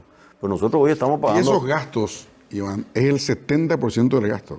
El gasto general, decís. El gasto general de la nación Sí. llevan esos tres sectores. El sector social en el gobierno de Santiago Peña creció muchísimo, a través del hambre cero y los adultos mayores. Y de repente nuestro ingreso se frenó, y bueno, estamos en offside.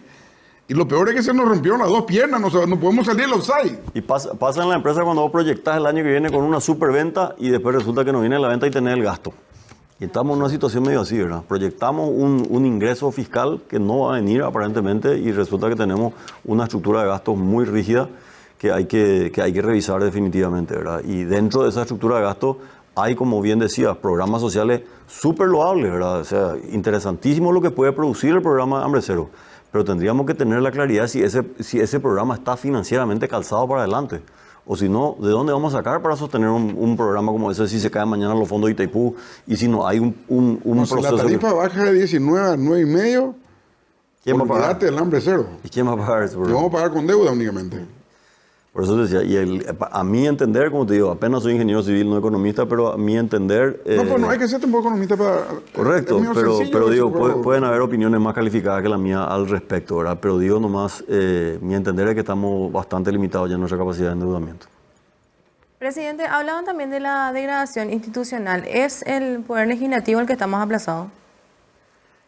Cuando hablamos de degradación institucional hay muchos conceptos en el medio. Empecemos por la corrupción, ¿verdad? Y la corrupción es transversal a todos los poderes, y creo que la corrupción ya no se oculta, decía el comunicado en algún momento, ¿verdad? O sea, básicamente hay cosas que no entendemos que ocurren, por ejemplo, volviendo al caso del IPS y cosas que vemos en el día a día, y no se toman decisiones rígidas y que marquen una pauta diferente, ¿verdad?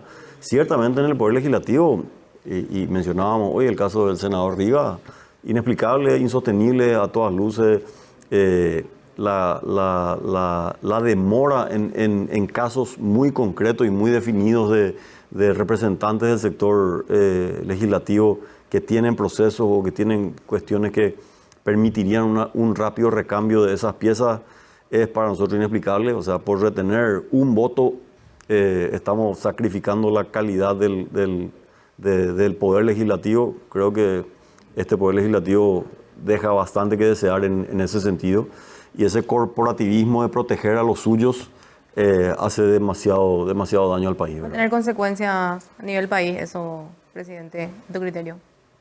Bueno, la consecuencia para ellos generalmente es el voto, ¿verdad? Lastimosamente no estamos lo suficientemente educados para castigar con el voto este tipo de cosas, ¿verdad? Pero sí creo que ¿Crees que hay que castigarle, Iván, en el voto. en el voto? Y definitivamente creo que tenemos que saber elegir lo mejor, Germán. Nosotros nos quejamos Y ahora hoy no se de la... eligen los mejores. Y fíjate en la calidad de lo que representó, de lo que está hoy vigente, ¿verdad? Creo que nos hemos elegido los mejores, y es parte de nuestro sistema, parte de nuestra educación, hay muchísimos factores, ¿verdad? Pero también creo que es parte de la oferta electoral. O sea, ninguno de nosotros está dispuesto a hacer el sacrificio que implica hacer política en serio y bien y sin mezclarse con la corrupción que hay detrás de la política. Entonces, tal vez tampoco los mejores hombres del país no están dispuestos a hacer política. Entonces, es una situación muy compleja, no es fácil de salir, pero de entre la oferta electoral que hay, deberíamos elegir a aquellos pensantes que realmente pueden aportar un cambio al país, ¿verdad? Y no necesariamente elegimos con ese criterio, ¿verdad? Y bueno, Denise, así están las cosas. Yo decía que estábamos en una fiesta tomando champán cristal, de repente vino un comisario y dijo, pues acá, esto era una fantasía, paren la música, paren todo, acá no, ahora a partir de ahora tomamos 3 leones. Pero hubo un descargo Estamos tomando fuerte. champán cristal, ¿eh? Hubo un descargo fuerte, presidente. Ese mensaje tiene que llegar indefectiblemente. Bueno, entiendo que el mensaje va a tener, debería tener continuidad, ¿verdad? Nuestra expectativa, como les dije al principio, es generar con esto un entorno de diálogo y sobre todo tratar de mantener el norte de los cambios que hay que hacer, ¿verdad? Entiendo que desde la posición política es muy fácil orientarse solamente con lo que viene en el electoralismo y creemos que tal vez el rol nuestro como gremio, como empresario, es tratar de mantener un poco el norte hacia los cambios que todavía hay que hacer. Una pequeña crítica, Iván. Sí, señor. Hicieron un jueves, Iván. Tendríamos que haber elegido. El fin de semana. Deberían de haber hecho un martes. Tomada la Acuérdense que los medios lo imponen en las primeras 2 horas de la mañana la prensa escrita, durante toda la mañana la prensa radial, a partir del mediodía y a la noche la prensa televisiva, y ahí se produce la retroalimentación. Esto va a disminuir el fin de semana. Claro. ¿Quién le vuelve a dar el impulso el lunes? Así que es una pequeña... Tomado el punto, pero creo que el impulso les traslada un poco el trabajo a ustedes, ¿verdad? Yo creo que el sector No, de hecho, prensa tiene que tomar en serio este comunicado. Como vos bien decías al principio, han sido pocas las veces que el empresariado se junta de esta manera para plantear una situación que cree que tiene que revisarse profundamente. Y creo que contamos con ustedes como sector prensa objetiva y analítica para decir qué no está bien en nuestro comunicado, qué deberíamos haber puesto que no pusimos, y escuchar también la opinión de ustedes, ¿verdad? Nadie es infalible y creo que esto es el mejor diagnóstico que nosotros podemos hacer, pero definitivamente ustedes que están en el análisis día a día probablemente ven más cosas que nosotros. La foto que lograron es fantástica. No. Acá, la foto que lograron, el variopinto de gremios. En un solo lugar, en la Unión Industrial, todos juntos, al unísono, con ese comunicado extenso, es para el círculo rojo, es para el 20% que está informado y que le interesa las noticias y que le interesa el devenir, pero es el círculo que maneja el país. Así que está hecha la exposición de su comunicado, Iván. Como digo, yo no recuerdo, por lo menos en el pasado cercano, algo parecido. Sí. Tan consolidado. Y te repito, si vos me das toda esa representación, yo te consigo en 2 horas audiencia con todos los poderes del Estado. Creo que ahí está el secreto, Germán. A mí personalmente no soy de los que se quedan con que la foto haya sido un éxito, ¿verdad? Yo necesito ver resultados y para ver resultados tenemos que seguir algún camino posterior a esto, ¿verdad? Con que quede nomás como una sola declaración no vamos a lograr el objetivo. Y bueno, a mí me toca presidir FEPRINCO desde el comercio desde este año y justamente lo que estamos tratando de hacer es revitalizar un poco una institución que había perdido un poco de trascendencia en el pasado porque cada uno estiraba el carro hacia su lado, cada uno de los sectores instalaba su tema nomás. Y creo que si no resolvemos el norte general, es muy difícil que cada uno pueda sacar ningún provecho, porque si volvemos a la discusión de que no hay plata, como dice mi ley, entonces difícilmente resolvamos cada uno de nuestros problemas sectoriales si no tenemos un norte mejor orientado. Claro. Hay muchos temas transversales que le unen a todos. Esa es la realidad. Así es. Los más es eso. Lo menos es lo que... pero es más fácil embelezarse por un arbusto que pararse un poco, erguirse, como hicimos en Tanzania hace millones de años, y evolucionar. Gracias, Iván. A ustedes, gracias por el tiempo. Un placer Gracias. haber estado con ustedes. Volvemos en un minuto.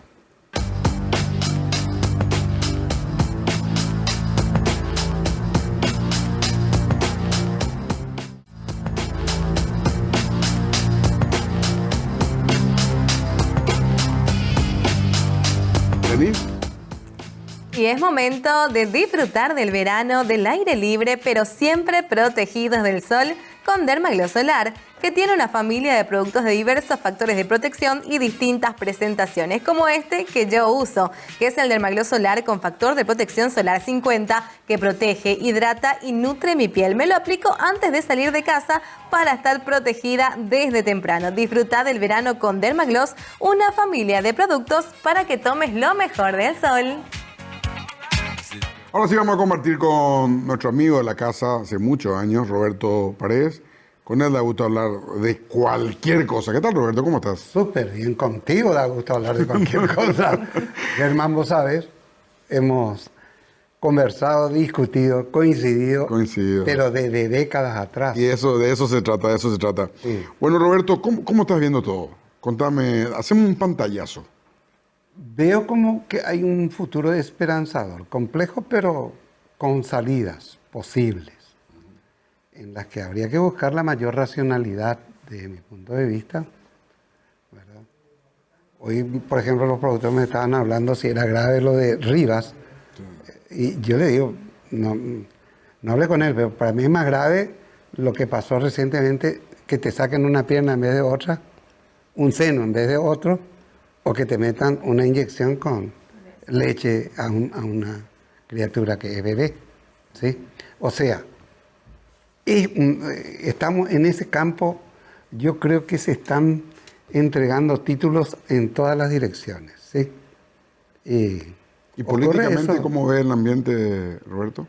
Y políticamente yo veo que está surgiendo, por lo menos, una candidatura que se insinúa como bastante prometedora, que es la de Miguel Prieto. Yo estoy acompañando desde una semana atrás eso, digamos, tuvimos una conversación con Miguel y decidí sumarme a esa carrera que puede ser interesante. ¿Y él se candidata a concejal en Ciudad del Este ahora? Claro, pues yo creo que pasó por lo siguiente. Viste que Payo se había candidatado a concejal, aparentemente con la intención de vaciarle de poder a Mujica en su segundo mandato. Y retiró esa candidatura. Retiró cuando Prieto se candidató, pues sabía que iba a pasar como una aplanadora realmente, como va a ocurrir. O sea, Payo renuncia porque va a Parro ya perder contra renunció, Prieto. claro, pierde, pero no es que pierde nomás, ¿verdad? Ahora, Peor que Roberto González Báez. ¿Cómo haces para que un fenómeno de una ciudad se convierta en un fenómeno nacional? Ya no le fue tan bien en Asunción con Joan Ortega, por ejemplo.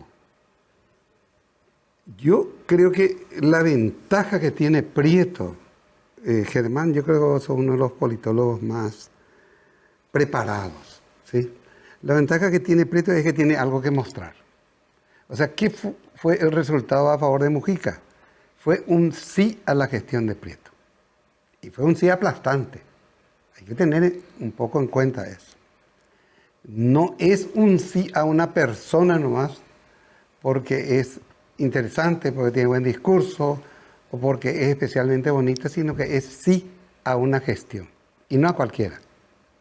Vos sabés que la capital económica del país es Alto Paraná, Ciudad del Este, es la capital de la capital económica del Alto Paraná. Estamos hablando de gente que está aportando casi $1 de cada $2 que se utiliza en este país. O sea... No es así, Roberto, pero te escucho. No. Podemos discutir cuando quieran. No es así. En números. Sí, es así. Es la capital económica del país. Eso está así archidemostrado. ¿Cómo si todo el sistema financiero está en Asunción? El sistema financiero puede ser, maneja dinero del IPS. 3.000 millones de dólares. No importa dinero a quién maneje. Pero tenés 24 mil millones de dólares metidos en Asunción. No sé cuántos tiene. ¿sí? Yo lo que sé positivamente, porque lo dijo el consejero, que me parece una pérdida para el país que un tipo como Carlos Pereira, Carlos Alberto Pereira, que hizo un impecable trabajo en la Municipalidad de Asunción, esté fuera de la función pública. Después de tener, encima, después de levantar una propuesta fabulosa, no sé, ¿habrás escuchado lo del Banco del IPS? ¿No? Sí. ¿No? O sea, vivimos en un país, Germán, donde se le castiga a gente que hace ese tipo de propuestas. O se le trata de castigar. Yo creo que uno se siente castigado, ¿verdad? Y se premia la mediocridad, se premia la porquería, se premia cualquier cosa. ¿Sí? En el caso de los títulos, por ejemplo, yo creo que hay mucha gente que tiene que ser castigada. No solamente ¿Y cómo piensa el que lidiar- accede, los que, cómo los piensa, que cuál vieron. es la estrategia, cuál sería la estrategia de Prieto de juntar a la oposición detrás de su candidatura, Roberto? Y yo creo que la estrategia Al ya Partido está en Liberal marcha. especialmente. La estrategia ya está en marcha, la oposición carece en este momento de figuras relevantes y yo creo que si surge otra figura, digamos, que me digan a mí, por ejemplo, ¿no te parece mejor trabajar por Germán? Y si yo te veo con ese perfil, Germán, puedes ponerle la firma que yo me voy, yo te pido, me pongo de rodillas y te digo, voy a trabajar 24 horas al día por vos. ¿Sí? Para mí la persona que tiene mejores chances de llegar es él. ¿Sí? En este Claro, momento. pero ¿cómo hace para juntar Eso- a toda la oposición, y cosa eso- que es indefectible? Vos Ahora- sabés, Roberto, vos te gustan los números y los porcentajes. Correcto. El Partido Colorado no baja de 45. Muy difícil que baje de 45. No, el Partido Colorado no llega a 45. No, no. ¿Cuándo llegó a 45? Con Cubas Grau obtuvo 54%. Sí. Cuando yo siempre le dije a Laíno, con Santi tuvo 43 y medio. Le uniste a Laíno y a Lino y a Lilo. ¿Sí? A Lilo y a Lino. Sí. ¿No? Los dos tipos con más arrastre y el resultado fue catastrófico para la oposición. 54. 18 días de campaña, ¿vos recordás bien eso? Tu Sí. voto vale doble. ¿No? Un tipo desde la cárcel dirigió y 54 a 42. Ese fue el resultado. Claro, pero Santi Peña tuvo 43,5%, o sea, casi 45, redondeando. Es probable, pero eso viene bajando, digamos, desde que UNACE se abrió, comienza a darse una tendencia así hacia la baja. ¿No? Nicanor obtiene 37%, ¿recordás? ¿Verdad? Sí. Pierde porque justamente la oposición no se unió. Pese a que se hicieron gestiones para que Fadul hiciese un acuerdo con Yoyito y ahí se ganaba, pero por un margen amplísimo. Entre los dos tuvieron 47% de los votos y Nicanor con 10% menos, con 37%, ganó la presidencia. de la Luego República. Marito volvió a subir. Con Marito, después vino lo de Lugo, que justamente pone un poco en discusión eso que vos decís de la unidad. Con Lugo se corrió a 4, Andari Vélez. Eran 4 buenos candidatos, tipos renombrados todos. Blanca, por el Partido Colorado, Oviedo, por UNACE, Pedro Fadul, por Patria Querida, y Lugo. ¿Sí? Con el resultado de 111 votos votaron para que Lugo sea presidente en el PDC. ¿Sí? No, un dato menor. Sí. Porque la Chiapas se había formado antes en una convención partidaria que se llamó Lugo PLRA. O sea, vos recordás bien eso, ¿verdad? Después se integra. Bueno, después de eso... Ahí Fadul ya tuvo 4% nomás. 2%. 2,2%. 2 nomás Y en tuvo. serio te digo, 22 tuvo Oviedo. 22 tuvo yo. ¿Te acordás? Pero yo pensé que Fadul llegó a 4. No, llegó a 4. Es más, yo recuerdo porque estaba trabajando yo con Jorge Cuevas Thompson, un libro que ahora estamos sacando, la primera parte, que es sobre la Candelaria, sobre el hotel que es de su propiedad. Y él le había pasado a Dani Coda una estadística que yo le pasé. Y me dice, imposible, Roberto, estás loco, ¿cómo va a bajar de 22 a 2%? Pero bajó, esa es la realidad, ¿no? El problema es que yo creo que, yo esperaba después, vos sabés que nosotros hicimos campaña con Mina por la reforma constitucional, yo siempre quise una final entre la gente más importante políticamente del país. Por mí que Lugo y corran Cartes. Horacio Cartes, que pueda correr, por ejemplo, un tipo como Nicanor Duarte Frutos, un líder fuerte, que corra un tipo como Marito Audo Benítez. A mí me gustaría que la carrera se dé en ese escenario. En ese escenario, te puedo asegurar, gana Prieto. Acordate de lo que te estoy diciendo. Ahora, la pregunta que te hago, y te vuelvo a decir nomás por segunda vez, ¿cómo piensa hacer Y ya, Prieto ya unió para ahora, ya unió prácticamente, sí, esta disputa por las intendencias se fijó conjuntamente entre los diversos sectores. Él está lanzando No, candidatos por ejemplo, a intendentes con por los ejemplo, el Ciudad del liberales. Este no unió. El Ciudad del Este, el directorio liberal votó por no unión con Prieto. Hay algunos sectores del Partido Liberal que obviamente esquivaron, pero hay sectores que sí están dentro. Trinidad hizo un discurso, la Claro. lista 5, a favor de Prieto. Pero ahí justamente, Roberto, hablamos de sectores. Y sí, no O podéis... sea, la idea de Prieto entonces es traer ya un sector Primero, a favor de él ya adentro del, no necesariamente. del partido. No necesariamente, depende de lo que vaya a aportar tu... Hay varias cosas raras, Germán. Una cosa es, cosa que me dijo, te doy nombres, los 3 ministros de la justicia electoral te pueden decir. Los jóvenes no se afilian a los partidos y no votan, ¿no? Entonces, yo me voy a una entrevista nocturna de medianoche en Ñandutí y la conductora me dice, ¿será que no fue por el voto juvenil justamente? Pues Prieto es famoso porque atrae el voto juvenil, ¿sí?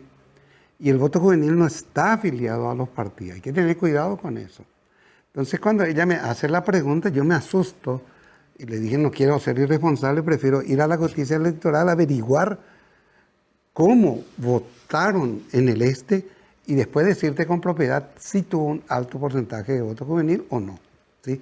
Si tuvo un alto porcentaje y si esa tendencia se manifiesta a nivel nacional, yo te diría que él es un adversario difícil de derrotar. Es un adversario difícil de derrotar. Porque si arrastra el voto juvenil, que justamente no vota y sí comienza a votar y no se afilia, ¿sí? Y arrastra gran parte, yo creo que con eso asegura un porcentaje. Yo jamás te diría similar siquiera a lo que pasó en Ciudad del Este, creo que eso no se repite, pero va a ser un triunfo bastante contundente, o sea, definitivo, es decir, clarísimo. Aún contra el Partido Colorado Unido. Contra el Partido Colorado Unido. Pero el Partido Colorado no puede unirse. Es imposible que No, pero estamos haciendo escenario nomás. Sí se une. Y si se une, yo creo que igual Prieto gana. Yo te puedo mostrar, ¿cómo se llama? Mensajes de WhatsApp, donde me dicen, acá los colorados están por Prieto, pero no le quieren a fulano como vice. Pues viste que últimamente la gente crea vía inteligencia artificial. ¿Sabes, verdad? Bueno, perfecto. ¿Te puedo decir? Bueno, eso libre. Pero si acierto me va a decir que libertad sí. de prensa. ¿Y si acierto me va a decir que sí? Claro, No le quieren a Katia como dice. te equivocaste. No, Roberto. Te equivocaste. Lo acerté. Te voy a mostrar. Equivocaste, dice. Te voy a mostrar. Te equivocaste, no. Era ¿A esa quién la no le quieren, persona. dice? A un liberal. No, es a un independiente. O sea, Prieto con un independiente en la fórmula, Roberto. Y claro, no. Lo que me dice esta persona es los colorados acá en Luque. Fíjate, estaba en Central. Masivamente la apoyaría a Prieto, pero no debería ser X persona. Es un varón. Pero no es el nombre que dije. Ah, Ricardo Tigarrillo, entonces. No, tampoco.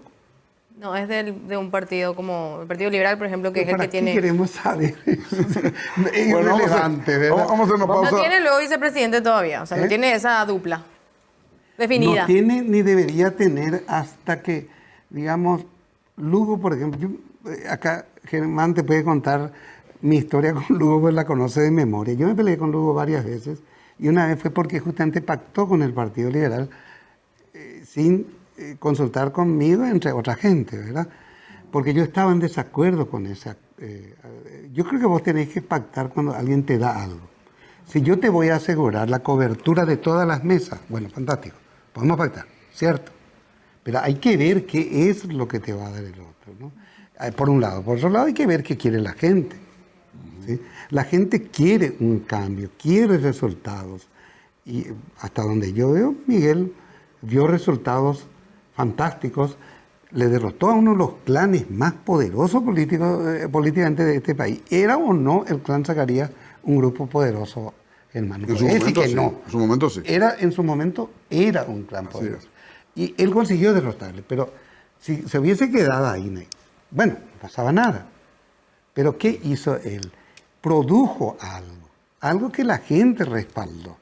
Ojo con eso, ojo que con el voto que se le dio a Mujica fue un respaldo a la gestión de Prieto y fue una deslegitimación abierta a una destitución mal hecha.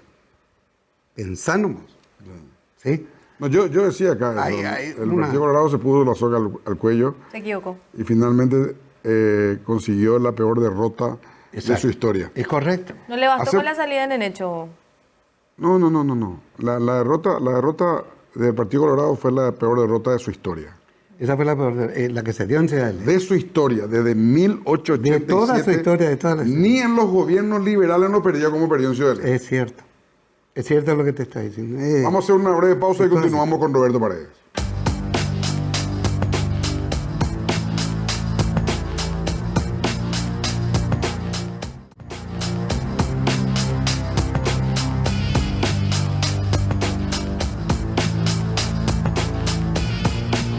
¿Denis? Hay situaciones que son muy difíciles de explicar por teléfono. Por eso creamos un nuevo espacio que refleja cuánto nos importás. Vení a conocer AISA 365, el nuevo centro de experiencias de aseguradora Yacyretá. Visítanos en Avenida Mariscal López, esquina O'Higgins, de lunes a viernes de 8 a 17:30 horas. Aseguradora Yacyretá, te acompañamos siempre. ¿Cómo es la interna de la Colorada, Roberto? Ahora en Asunción, por ejemplo, para esta... Yo creo que vos viviste escenarios parecidos. Para mí un escenario parecido que se está presentando ahora es el que se dio, vos llegaste a ser asesor del presidente Juan Carlos Guasmosi. Sí. ¿Vos recordás que cuando se hizo la interna para definir el candidato a la intendencia, ganó Ángel Ramón Barcini? Sí. Candidatazo. Sí. Argaña tenía la presidencia del partido. En el 96. En el 96. Pierde, estamos en el 6, otra vez, ¿cierto? Era una fecha más o menos 2 años antes de la sucesión. Y estaba cantado que ganaba Barcini la intendencia. ¿Sí? Asunción silenciosamente salió ese día y le puso a una suerte de su Pato Donald. Pato Donald pues decía... Burt pintaba no que ganaba Roberto. No pintaba. Yo creo que él es resultado de un escenario parecido. El que pierde acá la interna va a pincharle el proyecto al otro. Acordate lo que te digo. Soledad es probablemente la intendenta. Eso que no hace campaña. Para mí su campaña es bastante... te diría, discreta, para no decir una palabra más fuerte, ¿sí? Pero ese internismo que se da en el Partido Colorado, que son políticos de raza, ¿verdad? Ellos cuando están por disputar algo principal, que es la presidencia, ¿verdad? No pueden permitir que su adversario maneje ciertas estructuras, entre ellas la Municipalidad de Asunción, ¿sí o no? Sí. Eso por un lado. Por otro lado, Denis no conoce, pero es importante que conozcas, nosotros con Germán discutimos mucho en la era pre-Prieto. ¿Vos recordás eso, Germán? Sí. Yo te decía, va a ganar por goleada, más o menos era esa mi perspectiva. No, pero yo decía lo mismo, Roberto. Después yo decía lo mismo, que Prieto iba a ganar lejos. Es más, decía que el Partido Colorado se había equivocado grande en su cálculo. Claro. De sacarle. Sí. No, en ese sentido yo estoy totalmente de acuerdo con lo que dijiste. Fue un error, un grave error, ¿verdad? Grave porque no había razón consistente para hacerlo. Vos sabés que el interventor, a diferencia de lo que hizo Carlos Alberto acá, Carlos Alberto Colorado, ¿verdad? Sí. Carlos Alberto Pereira, un buen tipo, un tipazo, ¿no? Es más, cuando él asumió, puedo pasar la grabación, yo le dije a Bruno, va a ser un papel brillante este tipo en la intervención de la Municipalidad de Asunción, y lo hizo. Salió con toda Carlos la Pereira es brillante. Brillante. Sin ninguna duda. Sin ninguna duda. Pero allá no se mandó gente brillante, se mandó gente que ni salía a ver la supuesta obra fantasma. Se hablaba nomás de obra fantasma. Se hablaba de... Por eso están perdiendo todos los juicios, porque esos juicios están montados en base a mentiras, ¿verdad? Y mismo si llega a prosperar, yo te diría, es un adversario difícil de derrotar. Casi lo pondría en la condición de un ¿Y cómo le ve Oviedo. al Partido Liberal en el escenario Prieto? Y ¿Tendría él la eventualmente vice el Partido Liberal así como fue con Lugo o cómo? puede ser, ¿por qué no? Es una posibilidad, pero no es la ¿Quién única sería la posibilidad figura? que se tiene. ¿Quién sería la figura para el vice? Puede ser Javier Pereira, por ejemplo. ¿El gobernador de Itapúa? El gobernador es un tipo brillante. No sé si tuviste la oportunidad de entrevistarlo. no lo conozco. Me gustaría que lo entrevistes. Dentro de poco vamos a tener una conversación con él en Asunción. Y si quieres te hago un contacto con Dale. él. Te digo por qué, Germán. Además de ser brillante, él está haciendo una gestión de la Gran 7 en Itapúa, al punto que lo está eligiendo prácticamente al hermano como intendente de Encarnación. Tiene 60% de intención de voto. Una cosa fuerte. El tipo se viene con todo. Para mí es... Y el otro, O sea, él vos decís que tendría más fuerza que Ricardo Tigarribia. puede ser que sí. Viste que Ricardo tiene fuerza real también. Ninguno puede ser descartado, ¿verdad? Pero Ricardo está más cuestionado, digamos así, tanto en su gestión, ¿sí? Como en su manejo así ¿Y político. debería haber, vos, como dicen los liberales, crees que debería haber sí o sí un liberal en la fórmula? No. ¿O podría no ser No, ningún puede ser liberal? un colorado. Es más, eso lo puede decir Lugo. Yo siempre quise pactar con colorados, ¿sí? Y Lugo sin problema te va a decir, es cierto, ¿no? Pero no fue posible. Y no porque Lugo fuera descendiente de la hermana de Epifanio Méndez Fleitas ni nada de eso, sino porque me parece que con el colorado hay mucha afinidad.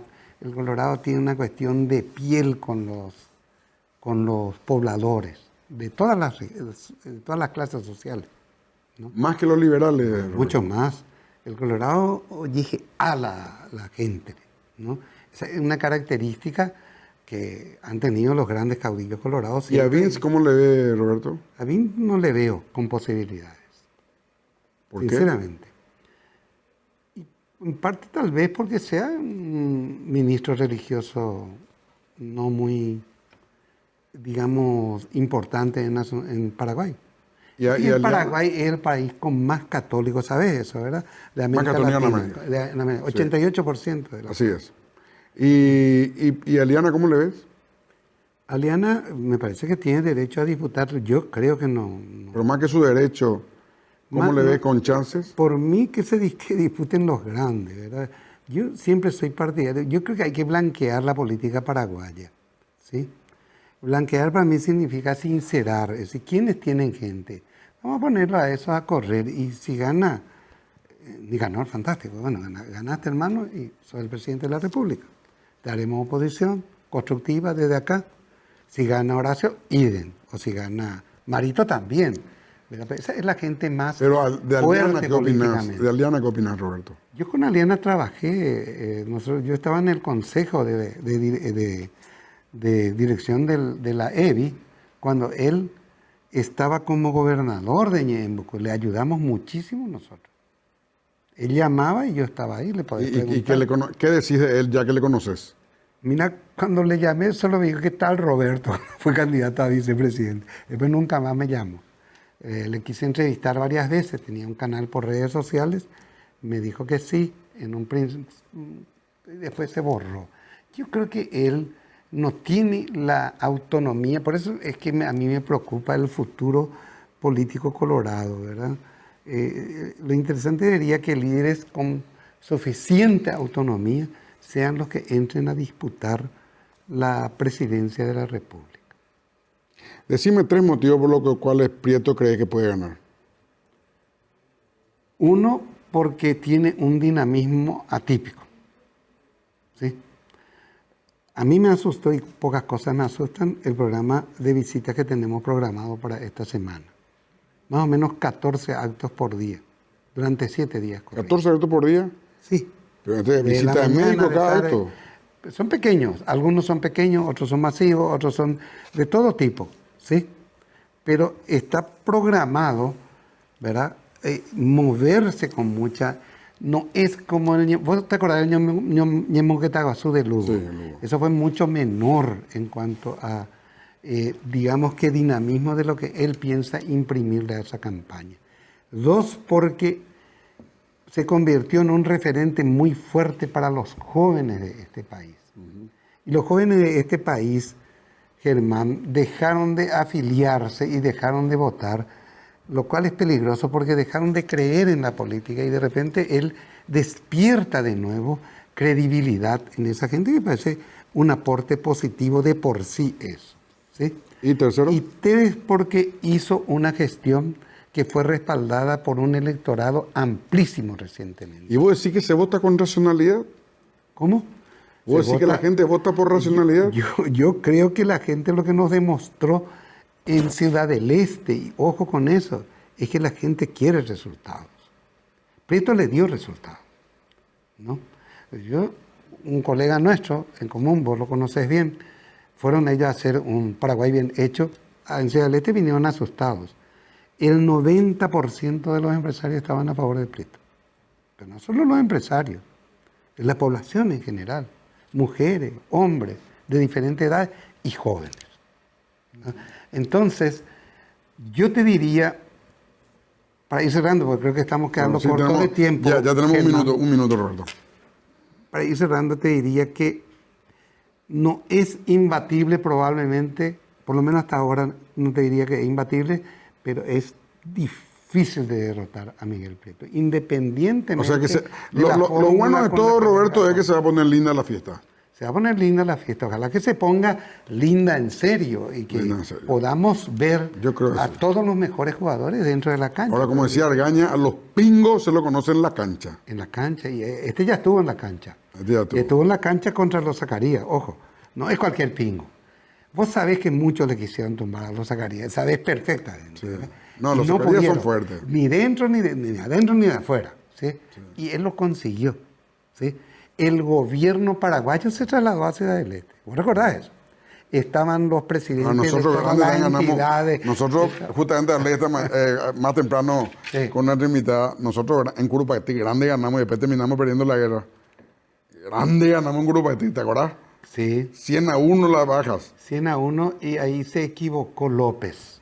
Que no le dejó seguirle a José Luis y Díaz a los Exactamente, argentinos. que José Díaz le dijo que Vamos a seguirle. la lógica de la teoría, la doctrina militar, hay que exterminar. El enemigo golpeado tiene que ser exterminado. Sí. Y López le dijo, no, pará, le dice, ¿no? No, es una trampa. Graso error. Le dijo que era una trampa. Era una trampa. Y no era una trampa. No, no. Ahí se hubiese, ahí se hubiese Ahí se terminado ganaba la la guerra. guerra. Ahí se ganaba Pero la hay guerra. un O por lo libro menos que- se empataba. Hay un libro que te tengo que regalar, que hermano te va a encantar. A lo mejor ya lo leíste, ¿verdad? Del coronel George Thompson, ¿no? No leí. Es importante que leas. ¿Sabes por qué? Él dice que en Lomas Valentina, en la última batalla Sí, acá grande, cerquita. el Paraguay pudo haber ganado la guerra. En Él Loma tiene- Valentina. Sí. Pero ahí perdimos por basureada. No que vamos a perder por basureada. Perdimos, pero no perdimos por basureada. Interesante es que leas el libro porque te va a asombrar. Es una versión totalmente diferente de la que dan prácticamente el 98% de los historiadores. Mira. ¿Sí? Porque todos pues dicen que, o el 98% dice que se perdió en Humaitá, al abandonarse Humaitá. Y este tipo dice que no. Él se Claro, entregó lo que una pasa es que ahí los corazados pudieron subir, pues. Y claro, pudieron subir, pero le tenían... Se le liberó el paso ahí que frenaba en Numaitá. Roberto, lastimosamente tenemos que ir. No vamos a ver cómo es la televisión. Sí. Muchas gracias. Pero fue fantástico. Muchas gracias, Fue Roberto. fantástico hablar de alguien con quien yo creo que tendría que conversar en directo un día. ¿Sí? Tendrían que tenerlo acá.